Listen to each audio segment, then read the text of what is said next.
Isa sa mga bagay na gusto kong gawin dito sa Thailand is pumunta sa local markets. Kahit saan ka pumunta, parang may sariling buhay yung bawat market.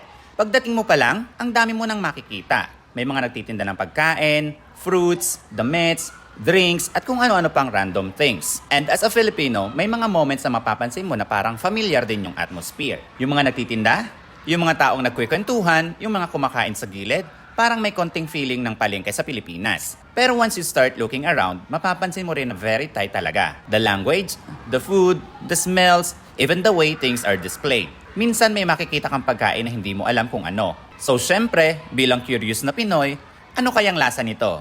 Tapos tikim, minsan masarap, minsan naman, okay, at least sinubukan natin.